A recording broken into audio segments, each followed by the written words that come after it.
what kind of a remarkable turnaround India would have made in terms of telecom policy. Yes, and yes, because of that, because of this entire criminal conspiracy, what things have gone wrong for this country, particularly for the ordinary people vis-a-vis the telecom policy? No. When I took this decision during the question hour, by quoting the press reports, including Arun Jaitley, accused that spectrum allocation was done not in a transparent manner, something is wrong, this and that, what we are going to achieve. Then Dr. Manmohan Singh, Prime Minister, was in the Parliament. I used to give a lengthy answer, and ultimately I said, what I am doing in the ministry is a revolution. The unearthed spectrum is going to be utilized for the country, by which I want to ensure, in front of the Prime Minister, I want to assure this House, permit me for another 5 years, another 4 years. End of this tenure, end of this government, 5 years, I want to ensure I am going to introduce 3G, I already introduced 3G. Free voice. Correct. Voice call will be free. Take it granted. I assured in the Rajya Sabha. How many people believe? How many people clapped their hand? That is altogether different. Some people received it, some people no. Wrong promise ministry is giving. But it will happen because from 1 rupee, it came out to 30 paise. 10 paise. 10 paise. 10 paise. You have brought it down to 10 paise. 10 paise. Yeah. See, country like Philippines and otherwhere, some section of people were given free voice for 2G is concerned, because they are earning for 3G, 4G, 5G. So I want to give at least first initially I want to announce that all agricultural laborers, landless people must be free of voice. Then slowly income level. Then thereafter full.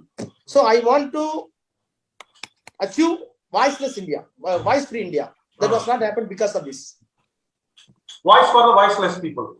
Voice for voiceless people. You can take it. Yeah. And because of this criminal conspiracy, what we have actually lost, India, ordinary people, the losses are incredibly alarming. That is manifold. That is manifold. Because see, government officers, my close friends in the BJP also. I had close friends in BJP because I was minister with Vajpayee, health minister with Vajpayee. Nothing wrong to disclose. Even the late Sushma Swaraj, she used to call me as a son, beta. One day in the outside, I met after the 2G judgment. She told because of the 2G case, no IAS officers is ready to cooperate with the ministers. Everybody is having apprehension. No, we may go to jail if something is wrong. So bureaucrats, they are not performing the duties as expected with the ministers and political will. Number 2, investors. All the investments, not small money, 7,000 crore, 14,000 crore dilution of shares for telecom. Once I gave the license, he got the license of spectrum, then immediately he is entitled to go for 74% disinvestment. The policy was taken by the BJP government. Then the 10,000 crore, 14,000 crore inducted in all companies, including the what we call Uninar and all other companies. But now they are in arbitration, international arbitration. They believed your policy. They believed that the government did good. They got license and spectrum. They invested huge money. Ultimately, Supreme Court cancel the license. Where the money will go? The entire money is confiscated. Who has to pay now? So foreign investment has come down. It was admitted by Sushma Swaraj. No investment, no cooperation with the bureaucrats because of 2G. In a way, I think the emergence of crony capitalism is quite visible. Yes. Thank you so much, sir. So how more minutes you may have, because at least 12 people are in the queue. Finish it quickly. Okay, fine. So next one would be Mr. Gobinath. Thank you very much. Sir, I'm public policy professional. So even last meeting, நான் இங்கே IIM பெங்களூரில் படிச்சுட்டு இருக்கேன். இந்த கேஸை பற்றி discuss பண்ணிருந்தோம். So என்னோட டவுட் என்னன்னா, நான் வந்து இந்த எக்ஸ்டர்னாலிட்டிஸை வந்து எவாலுவேட் பண்ணுற இதில் ஒர்க் பண்ணிருக்கேன் கரண்ட்லி. ஸோ இப்போது ஒரு கேஸ், இப்போது 2G மாதிரி கேஸில் ஒரு 10 years நம்ம ஒரு கேஸ் நடக்குது. அது வந்து ஒரு ஸ்டேட் அது ஸ்டேட் வந்து கவர்னன்ஸ், அதாவது கொஞ்சம் வளர்றேன். சுப்ரீம் கோர்ட்டை ஜுடிஷரியாக இருக்கட்டும், ஒரு எக்ஸிக்யூட்டிவ்ஸாக இருக்கட்டும், ஒரு லெஜிஸ்லேச்சர்ஸ் மேலே வந்து ஒரு அட்டாக் பண்ணி அதால் ஒரு 10 இயர்ஸ் வந்து ஒரு ஒரு லாஸ், ஒரு சோசியல் பேட், ஒரு சமூகத்துக்கு ஒரு இழப்பு ஏற்படுது இல்லையா? ஸோ அதை இவாலுவேட் பண்ணுறது வந்து நாங்கள் வந்து அதை பற்றி திங்க் பண்ணிருந்தோம். இப்போது 2Gயால் இப்போ எப்படி அவங்க இந்த 1 lakh அந்த அந்த அமௌண்ட், பர்டிகுலர் அமௌண்ட் போட்டு இது இழப்பு ஏற்பட்டுன்னு சொன்னாங்களோ, இப்போ அந்த கேஸ் வந்து டிஸ்ப்ரூவ் ஆன உடனே இப்போ 10 வருஷத்துல சமூகத்துக்கு எவ்வளோ இழப்பாயிருக்கு அந்த கேஸால அப்படிங்கிறத பத்தி அது சாத்தியமான்னு சொல்லி பார்த்துட்டு இருக்கோம். ஸோ நீங்க ஏற்கனவே அப்படி யாராவது ஒர்க் பண்ணிட்டு இருக்காங்களா? அது சாத்தியமா இல்ல அது தனி ஸ்டடி இல்ல. சுஷ்மா ஸ்வராஜ் சொன்ன மாதிரி இந்தியாவுக்கு வர வேண்டிய நிறைய இன்வெஸ்ட்மெண்ட் வந்து பயந்துட்டாங்க. இனிமேல் இந்தியாவுக்கு போனா சேஃப் இல்ல, இடி வரும், இன்கம் டேக்ஸ் வரும், கவர்மெண்ட் அதை வந்து குவான்டிஃபை பண்ணி. ஏன்னா இந்த ஃபாரின் இன்வெஸ்ட்மெண்ட் எல்லாமே approved in the cabinet committee on economic affairs தனியா இருக்கு. பொருளாதாரத்திற்கான அமைச்சரவை குழு இருக்கு, headed by prime minister. See, when the cabinet committee on economic headed by prime minister approved the foreign investment, they believed that everything is right. Suddenly in one morning, cancellation of license, cancellation everything, where they can go? That is a problem. So after that, of 5 years, people did not ought to come for India for investment. People are putting to jail, cancellation of licenses, money will go, we have to go for international arbitration. So this huge loss in terms of money also. இதை quantify பண்ணி அத்தன்டிக்கா இந்த இதுதான் number XYZ சொல்றதுக்கு ஒரு try பண்ணலாம்.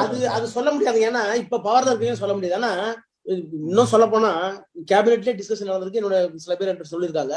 அதாவது வந்து இந்தியாவுக்கு வர வேண்டிய இன்வெஸ்ட்மெண்ட் எல்லாம் பல இன்வெஸ்ட்மெண்ட் வந்து ஈவன் இலங்கைக்கே போயிருக்கு, வேற கண்ட்ரிக்கு, பக்கத்து கண்ட்ரி, ஆசியன் கண்ட்ரிஸ் எல்லாம் போயிருக்கு. இந்த 2Gயால எல்லாம் பயந்துட்டாங்க. பட் அது சொல்ல மாட்டாங்கல்ல. ஏன்னா அதை வந்து if at all you want to have a study, such a study can be conducted only by the people those who are in power. அவங்க பவருக்கு வந்தது காரணமே இதுதான். வெளியே சொல்ல மாட்டாங்கல்ல. They came power because of this. So they will not disclose. அது வந்து எப்படி நாங்க பாக்குறோம்னா, வெறும் வெளிநாட்டு இந்த இன்வெஸ்ட்மெண்ட் மட்டும் இல்ல, இப்போ ஒரு UPA கவர்மெண்ட் இருக்குன்னா அவங்க என்னென்ன பாலிசி எல்லாம் வச்சிருந்தாங்க, NTA இருக்கு, இதுக்கு என்ன டிஃபரன்ஸ்னு பார்த்து. அதுதான் நான் சொல்றேன், அரசியல் மாற்றம்னு சொல்லிட்டேன். அதாவது இன்டர்னலா நான் சொல்றேன், இந்தியாவுக்குள்ளேயே எவ்வளவு வித்தியாசம் இருக்கு அப்படின்னு பார்க்க வாய்ப்பு இருக்கு அப்படின்னு. Okay, thank you. ஏங்க நீங்க என்ன பச்சையா சொன்னா, நீங்க ஒண்ணு இல்ல, ஆட்சி மாற்றம் வந்து நடக்காம இருந்திருந்தா நீங்க வந்து பாபர் மசூதிக்கு வந்து இந்த மாதிரி ஜட்ஜ்மெண்ட் வந்து கிடைக்கல. நீங்க I do not think so. BJP government இல்லாம வேற ஒரு கவர்மெண்ட், செக்குலர் கவர்மெண்ட் இருந்தா ஜட்ஜஸ் என்ன முடிவு எடுத்துக்க மாட்டாங்கிறது என்னுடைய தாழ்மையான கருத்து. I do not want to comment upon the judgment, but judicial mind also can be influenced by various factors. So next one would be Devaguru Gurunathan. அண்ணா வணக்கண்ணா, குருநாதன், திருச்சி. ஹலோ, சொல்லுங்க அண்ணா. நான் திருச்சியில இருந்து குருநாதன் அண்ணா. அண்ணா நீங்க அந்த இதுக்கு முன்னாடி தலைவர்கிட்டையும் தளபதிட்டையும் பேர் சொன்னீங்களா, உங்களோட ஃபேக்ட அது உண்மையிலே நம்பினாங்களாண்ணா? அத தலைவர் நம்பினார். அதாவது அறிக்கைகள்லாம் இல்லையா? நான் என்ன சொல்றேன், ஒரு பெரிய கேஸ்ல இருந்து பெயில் கிடைச்சு வந்திருக்கேன், நாட் அக்யூட்டட். பெயில் கிடைச்சு வர்றேன், பெயில் கிடைச்ச வந்து அமைதியா வீட்டுல வாப்பா உட்காரப்பா, டீ சாப்பிட, காஃபி சாப்பிடன்னு சொல்லலாம். அவர் வந்து நான் 4 மணிக்கு ஃபிளைட், 4:30 மணிக்கு ஃபிளைட், 3:30 மணிக்கு பேராசிரியர் கூப்பிட்டு வந்து அறிவாலயத்துல உட்காந்து மாலை வச்சுக்கிட்டு. So he want to give a signal, நாங்க வந்து ராஜாவை நம்புறேன், அவன் எந்த தப்பும் பண்ணல அப்படின்னு அந்த கிளியர் சிக்னல் கொடுத்தாரு. ஒருவேளை அவருக்கு ஐயரை விழுந்து பெயில்ல வந்துட்டான், ஒருவேளை ஜெயிலுக்கு கடைசியா கன்விக்ட் ஆயிட்டா கட்சி தானே கட்ட பேர் வரும், இதை ஒண்ணு செலிபிரேட் பண்ணலாம், ராஜா வந்து பார்த்து அப்படி சொல்லலையே அவரு. He came to party office with garland. எனக்கு ரொம்ப நாள் டவுட்னா அது. ஓகே, நன்றிண்ணா, நன்றிண்ணா, நன்றி.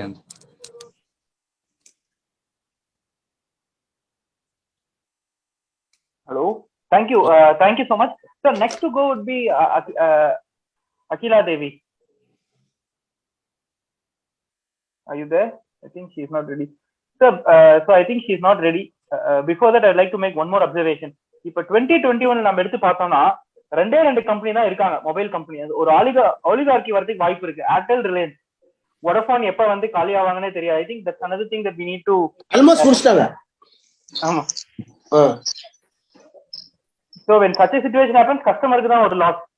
கண்டிப்பா கஸ்டமர் தான் லாஸ் சார். அதாவதுங்க 90 எனக்கு முன்னாடி பேச சொன்ன மாதிரி ஒரு புகழ் சொன்ன மாதிரி, அதாவது 99 பாலிசி, அந்த பாலிசியை வந்து inject more competition in the telecom sector, which will bring the tariff and boost the tariff density. இதுதான் அந்த ரிப்போர்ட்லயே இருக்கு. அதாவது நீங்க வந்து போட்டியாளர்கள் வந்தா மட்டும்தான் உங்களுக்கு வேற ஒரு மாதிரி எல்லாத்துக்கும் தெரிஞ்ச மாதிரி சொல்றேன்னு. நீங்க வந்து ஏர்டெல், ஏர்செல், வோடாஃபோன், ஐடியா இவங்கதான் இருந்தாங்க. நீங்க டெல்லியிலயோ, பெங்களூர்லயோ, சென்னையிலயோ, கல்கட்டாவிலயோ, பூனேவிலயோ ஒரு டவர் போட்டீங்கன்னா, உதாரணம் சொல்றேன், ஒரு டவர் வந்து capital expenditure and operational expenditure ஒரு 65 லட்சம் வரும்னு வச்சுங்களேன். 65 lakhs ஒரு டவர். 65 லட்சம் செலவு. நான் சொல்றது அப்ப ரேட் இப்ப கூட இருக்கும். இப்ப ஒரு டவர் போட்டா 1 கோடி வரும். இப்போ 65 லட்சத்துக்கு ஒரு டவர் போட்டீங்கன்னா டவுன்ல, டெல்லியில போட்ட அடுத்த நிமிஷம் 35 லட்சம் கனெக்ஷன் நீங்க கனெக்ஷன் கொடுத்துருவீங்க. That capacity can be loaded. நான் என்ன சொல்றேன், ரூரல் டெலிடென்சிட்டியே ஏறல. இவங்க யாரும் ரூரலுக்கு போக மாட்டேங்கிறாங்க. ஏன்னா ரூரலுக்கு போனீங்கன்னா 10 வில்லேஜ்ல கூட 1 லட்சம் பேர் கூட இருக்க மாட்டான். ஒரு 10 கிலோமீட்டர் 1 லட்சம் கூட இருக்க மாட்டான். அப்ப 1 லட்சத்துக்கு ரெவன்யூ வராதவனுக்கு 60 லட்சம் போட்டு பெரிய லாபங்களால எடுக்க முடியாது. அதனாலதான் கிராமத்துக்கு போகல. இதை நான் சொல்லல, ட்ரையல் ரிப்போர்ட்ல சயின்டிபிக்கா கண்டுபிடிச்சு, these cartel forces did not opt to go to the rural people since the subscriber base is very less compared to the operational expenditure and capital expenditure. இவங்களோட கேபிட்டல் எக்ஸ்பெண்டிச்சருக்கும் ஆபரேஷனல் எக்ஸ்பெண்டிச்சர் கம்பேர் பண்ணிக்கிட்டு வில்லேஜுக்கு போக மாட்டேங்கிறாங்க. அப்ப these people are occupying the cities and metro cities. If you are injecting more competition, then they will go to semi-urban, then thereafter village. That is the concept devised with the trial, which was well understood by me as a minister, as a lawyer. I did it. நீங்க competition மோர் operators தான் competition வரும் குறையுன்னு சொன்ன report தூக்கி போட்டு இன்னைக்கு வந்து ஒரு ஆள்கிட்ட 2 ஆள்கிட்ட கொடுத்துட்டீங்களா லைசன்ஸ் கேன்சல் பண்ணி? அதான பிரச்சனை படி. ஆமா கண்டிப்பா இந்த கவர்மெண்ட்ல இருந்து மறைமுகமா கம்பெனி எல்லாம் ஒண்ணு சேர்த்துட்டு இப்ப யூரோப்பியன் யூனியன்ல வந்து பாத்தீங்கன்னா ஆல்ஸ்ட்ராம், சீமன்ஸ் 2 பெரிய பவர் கம்பெனி சேரும்னு நினைச்சாங்க. அது வந்து யூரோப்பியன் யூனியனோட காம்படிட்டிவ் கமிஷன், உட்சுலான்னு நினைக்கிறோம் கமிஷனர் பேர், அவங்க வந்து அதை கேன்சல் பண்ணாங்க. சொன்னாங்க ஏன்னா இது 2 கம்பெனி ஒன்னா சேர்ந்தா 3 கம்பெனி தான் இருப்பாங்க, லாஸ் வில் பி கஸ்டமர்ஸ் அப்படின்னு சொன்னாங்க. So with this I would like Akila Devi to ask a question. அண்ணா வணக்கம், நான் அகிலா கோயம்புத்தூர்ல இருந்து பேசுறேன். சொல்லுங்க அண்ணா, எனக்கு ஒரு கேள்வி. நாம வந்து இப்போ அடுத்த தலைமுறைக்கான திராவிட கொள்கை எப்படி எடுத்துட்டு போறோம்? பிகாஸ் நெக்ஸ்ட் ஜெனரேஷனோட critical thinking and rationalistic power பாத்தீங்க அப்படின்னா அது எல்லாமே எஜுகேஷன் இன்ஸ்டிடியூஷன்ஸ்ல இருந்து எல்லாமே பாத்தீங்கன்னா ப்ராப்பரா ஹிந்துத்துவா மைண்ட் செட்ல தான் இருக்கு. அப்படிங்கும் போது நாம என்ன ஸ்டெப்ஸ் எடுத்து வச்சிருக்கோம்? அந்த அந்த அந்த ரூட் கிராஸ் ரூட்ஸை வந்து கவர் பண்றதுக்கான ஸ்டெப்ஸ் நம்ம என்ன பண்ணணும், நம்ம என்ன எடுத்து வச்சிருக்கோம்னா? இல்லம்மா, அது வந்து நம்ம தனியா பேச வேண்டிய விஷயம் இருந்தாலும் சொல்றேன். நம்ம வந்து முதல்ல இந்த நாட்டை வந்து இந்துத்துவா கொள்கையில ஒரு குடைக்கு கீழே கொண்டுட்டு வரணும்னு நினைக்கிற ஒரு கட்சி இன்னைக்கு வந்து கபலீகரம் பண்ணிட்டு இருக்கு. அப்ப நீங்க இந்துத்துவாவுக்கு எதிரான கொள்கையை வந்து உங்களுடைய பெரியாருடைய கொள்கை, ஐயாவோட கொள்கை. நீங்க வந்து பெரியாரை முன்னிறுத்தாமல், அண்ணாவை முன்னிறுத்தாமல், கலைஞரை முன்னிறுத்தாமல் வெறும் பொலிட்டிக்கல் ஃபிகருக்கு சொல்லல, அவங்க கான்செப்ட் சொல்லணும். இப்ப ஒண்ணும் இல்ல, சுபேவர் பாண்டி வந்து 3 புத்தகம் வெளியிட்டார் முன்னாடி, ஒரு 4 நாளுக்கு முன்னாடி. நான் தான் சிறப்பு நான் தான் பேசினேன். பெரியார் சொல்றாரு, நான் தமிழரா உள்ளபடியே நீங்க எல்லாம் தமிழரா இருந்தா தமிழர் ஒற்றுமை வளர வேண்டும் என்றால் முதல்ல உங்களை சூத்திரன் என்றும் பஞ்சமன் என்றும் சண்டாளன் என்றும் சொல்லுகின்ற இந்து மதத்தை விட்டு வெளியே வாருங்கள், இந்து மதம் ஒழியாமல் உங்களுக்கு ஒரு காலம் விமோசனம் பிறக்காதுங்கிறாரு. இது பெரியார் சொன்னாரு. உடனே அதை மட்டும் கட் பண்ணி இந்து மதத்துக்கு திமுக எதிரி, இந்து மதத்துக்கு ராஜா எதிரி அப்படின்னு போட்டு இன்னைக்கு காலேஜ் ஸ்டூடெண்ட்ஸை பரப்பிட்டு இருக்காங்க. இந்துனா யாரு, இந்துனா என்ன அர்த்தம் சொல்லலாம். நம்ம நீங்க இந்து நீங்க இந்து சொல்லிட்டு இந்து திட்டிட்டு இந்துல இருக்குறீங்க, எனக்கு வேற வழியே இல்லடா. நான் ஏன்னா சட்டம் என்ன சொல்லுதுன்னா, நானே நினைச்சேன் ஒண்ணும் இல்ல, ஒரு அரசியல் சட்டம் திருத்தம் கொண்டு வாங்க. யாராருக்கெல்லாம் மதம் வேணாமோ அல்லது யாராருக்கெல்லாம் மதத்தை குறிக்க விரும்பலையோ, யாரெல்லாம் இந்து மதத்தை எடுக்க விரும்பலையோ அவங்க எல்லாம் வெளியே போறான்னு சொல்லுங்க. இந்த கிடையாது, புத்த மதமும் சேர்த்து சொல்றான், சீக்கியத்தையும் சேர்த்து சொல்றான். ஆங்கிலம் என்ன சொல்றதுன்னா, those who are not Christian, those who are not Mohammedan, those who are not Persian, all are Hindus. நானே நினைச்சா கூட இந்து வெளியே போக முடியாது. ஆனா இந்துங்கிற பேர்ல யாரு இருக்கான்னு கேட்டா உயர்ந்த ஜாதிக்காரெல்லாம் இருக்காங்க. இன்னும் தீண்டாம போல, இன்னும் பிற்படுத்தப்பட்ட தன்மை போல. எவ்வளவு பேசுறாங்களா இந்து இந்துன்னு. மண்டல் கமிஷன் வந்தப்ப டெல்லியில என்ன நடந்துச்சு? ரஜபுத்திரர்களும் பிராமணர்களும் பசங்களும் எய்ம்ஸ்ல படிக்கிற பையனுங்க வெள்ளக்கோட்டை போட்டுக்கிட்டு டாக்டர்ஸ் தெரு கூட்டினாங்க. இனிமேல் நாங்களாம் தெரு கூட்ட போறோம் அப்படின்னு. What does it mean? தெரு கூட்டம்லாம் படிக்க வச்சுட்டான், அவனுக்குலாம் இடம் கொடுக்க போறீங்க, நாங்களாம் இனிமேல் தெரு கூட்ட போறோம். என்ன கேட்டாங்க இப்படி பண்றாங்களே, அப்பவே கேட்டாங்க நான் காலேஜ் படிக்கும் போது. அதான காரணம், அதான் நாங்க விரும்புறோம். தெரு கூட்டம் டாக்டர் போகணும், டாக்டர் பிள்ளைய முடியலாம் தெரு கூட்ட போகும். Opportunity is open. இதான் செய்யணும் நம்ம. அது நம்ம இடையில நம்ம செய்யாததுனால இப்ப நம்ம பிள்ளைங்கள இந்து மதத்தை சொன்ன தப்பு, நம்மளாம் இந்து தானே, சரி நீங்களும் இந்த ஒன்னே ஒண்ணு கொண்ட கேட்கறேன், நீங்களும் இந்துன்னு சொல்லி பாருங்க, நாங்க இந்து மதத்துக்கு விரோதம் இல்லைன்னு. அவனும் இந்த மதம் சொல்லிட்டோம், யாரை நம்புவான்? இந்து மேல் ஜாதிக்காரன். அப்ப உங்க பாலிசி வந்து ரொம்ப கிளியரா இருக்கணும். பெரியார், அண்ணா, கலைஞர், திராவிட தத்துவம், அதுல நீங்க தெளிவா இல்லைன்னா உங்களுக்கு வந்து ஐடியாலஜி வந்து போக போக நீட்டா போகும். Thank you Anna, thank you so much Anna, thank you. So next one would be Mr. Arivoli.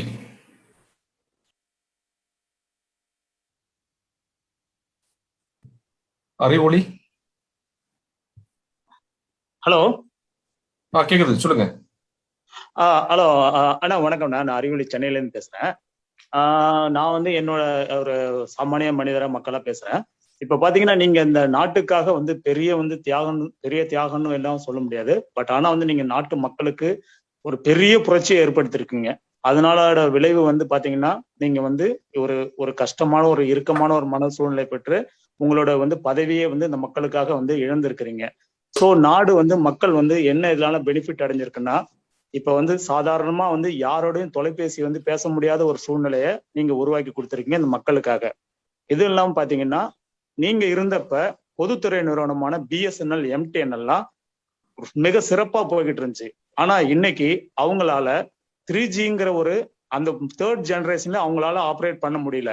மேற்கொண்டு வந்து அந்த வந்து பொதுத்துறை நிறுவனத்தை நல்ல லாபத்துல இயங்குனதை அதை வந்து நஷ்டமாக்கி அதை வந்து தனியாருக்கு கொடுக்கறதுக்கோ இல்ல அதை வந்து விற்பனை செய்யறதுக்கோ இந்த அரசாங்கம் முடிவெடுத்திருக்காங்க. ஸோ நீங்க வந்து இந்த நாட்டுக்கு செஞ்சதை மக்கள் நாங்க எல்லாம் நினைச்சு பார்த்து இதை ரொம்ப பெருமைப்படுறோம். நீங்க படுற இந்த பட்ட கஷ்டம் அதோட பிரதிபலனை இன்னைக்கு மக்கள் வந்து எல்லாருமே தெளிவுபட்டு தெரிஞ்சிருக்காங்க. நீங்க இந்த துறையில எவ்வளவு புரட்சி பண்ணிருக்கீங்க அப்படிங்கிறத மக்கள் வந்து ஒரு காலத்துல நீங்க சொன்னீங்க இந்த மீடியாவை பார்த்து, நான் வந்து ஒரு இன்னசென்ட் அப்படின்னு நீங்க சொன்னீங்க. அப்ப யாரும் ஏத்துக்காத இந்த மக்கள், இந்த சமூகம் இன்னைக்கு அதை வந்து ஆமோதிச்சு அதுல வந்து எல்லாரும் பட்ட பிறகு அதுல கிடைச்ச பலனால அவங்க வந்து இதை நிச்சயம் வந்து எல்லாருமே ஏத்துக்கிட்டு இருக்காங்க. இந்த நாடு உங்களுக்கு ஒரு பெரிய ஒரு வணக்கத்தையும் ஒரு மரியாதையும் என்னைக்கும் வச்சிருக்குங்கிறத ஒரு சாதாரண ஒரு மக்களா நானும் அதுல வந்து பங்கு பெற்று உங்களுக்கு சொல்றேன்.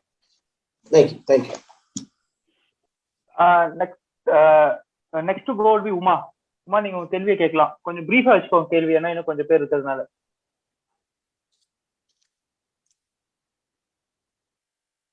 Hello Uma, you have to unmute.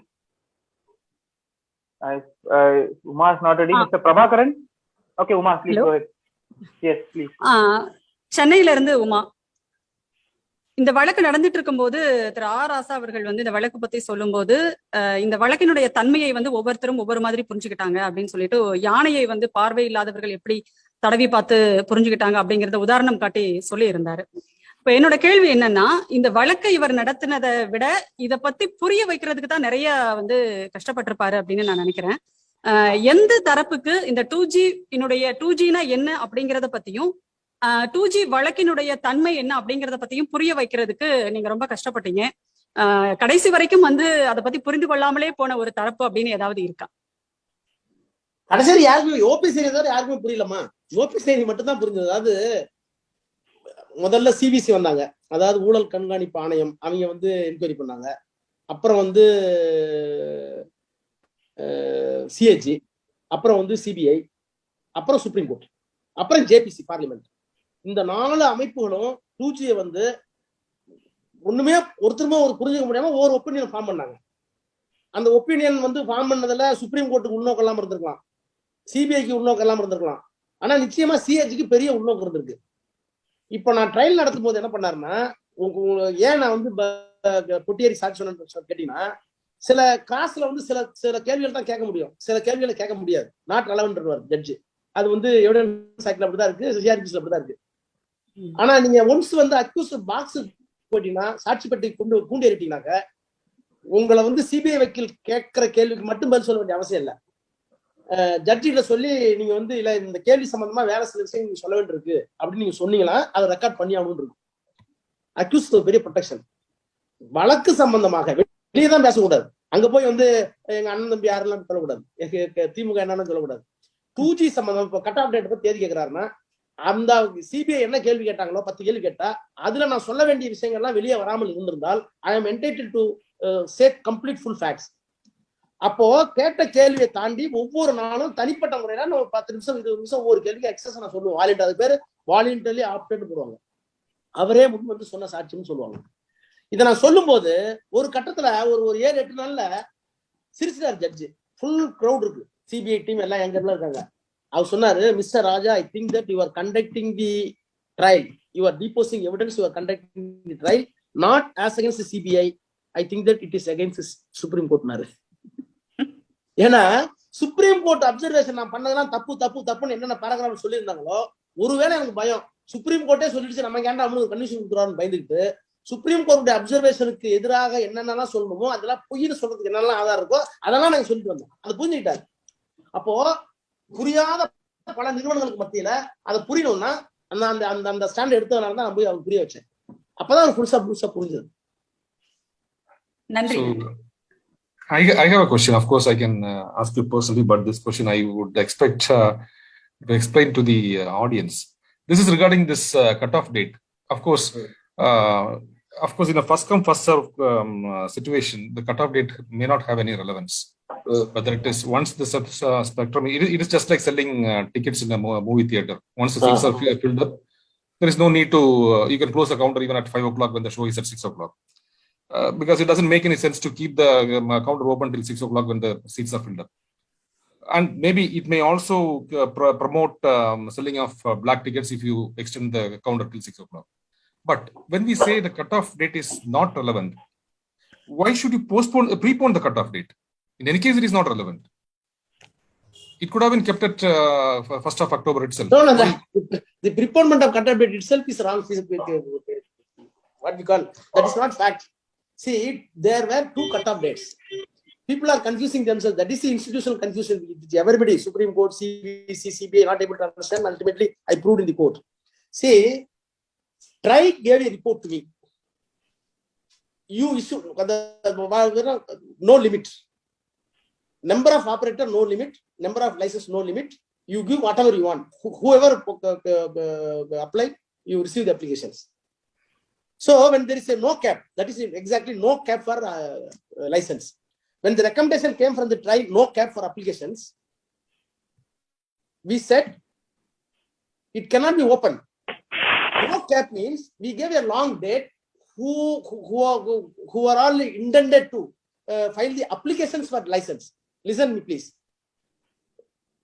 Intended to have license, apply for license. You apply this date. That is the one cutoff date. I think that 110 or something else. Application came, 575 applications came. We did not expect, of course. To be frank with you, the 575 application itself is a conspiracy with the existing operators. They filed all fact applications to show spectrum is limited. We cannot accommodate 575. So the entire exercise must be put into cold storage.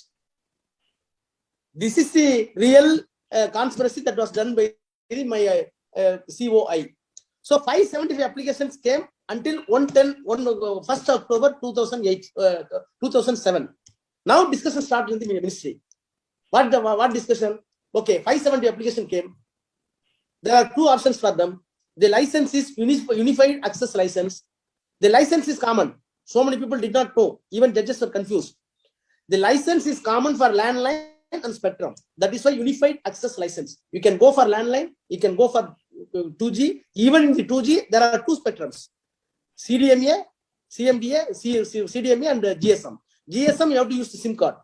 CDMA, you did not go for SIM card. It is Reliance and Tata. So 3 options were there for the applicant. He can go for landline, he can go for CDMA, he can go for GSM. Spectrum. Spectrum is not SIM code, none for the application, for license. So discussion started in the ministry. We secretary, additional secretary, technical people, everybody. Sir, we received 575. but we cannot accommodate as per the availability of spectrum even for the landline. We can do one thing. In future, 3G is coming, further allocation is going to be released because already 10,000 crore was allotted to the defense to release the 2G spectrum which was used by the defense. We gave 10,000 crore to erect the fiber optical system. In order to release the spectrum for civil usage, we gave 10,000 crore from Telecom Ministry. You put your fiber optical system, release my spectrum. So anticipated spectrum is 30 megahertz. The spectrum on hand is 35 megahertz. So using the spectrum, how much application can be accommodated tentatively? This exercise was done internally by the ministry.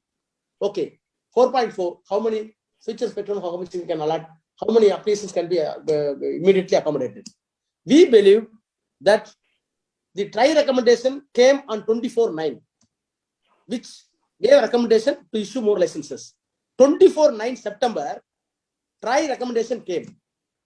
That day, we gave the cutoff date that 110 is the last date, give your applications.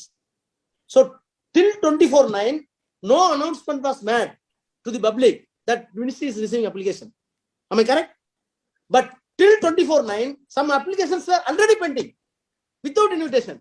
That is routine invitation. Because the moment TRI was report on the website, these people came to know TRI report came, one day it will be admitted, with the applications. These are all the original application 24/9. So discussion start in the ministry. Ministry says, sir, we announced on 24/9. Thereafter, there was a rush in the pouring applications. Let us treat the first 24/9. 24 is quite normal.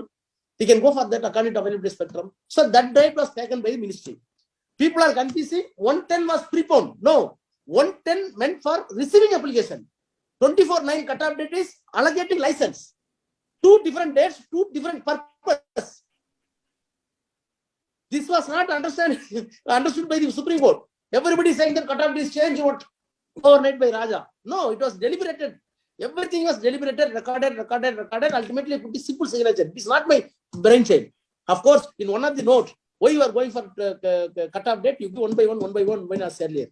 Earlier it was done by minister. The final note is there. Thank you. Thank you. Next to ask would be Mr. Prabhakaran. Prabhakaran, you can go ahead. Please keep your question brief. சூரியனார் கோவில் மாசு பிரபாகரன், மாணவன், பகுத்தறிவு 10 பைசா அமைச்சர் ஐயா அவர்களுக்கு பணிவான மாலை வணக்கம். இந்த 2G வழக்கின் நிலையில் சென்று கொண்டிருக்க பொழுது எப்பொழுது இந்த வழக்கினுடைய மனம் ஒரு புத்தாக்கம் அடைந்தது? இதற்கப்புறம் இந்த வழக்கினுடைய நிலை எதுவுமே இல்லை என்று நிராகரிக்கப்பட்ட நிலை எந்த நிலை? அன்று உங்களுடைய மனநிலை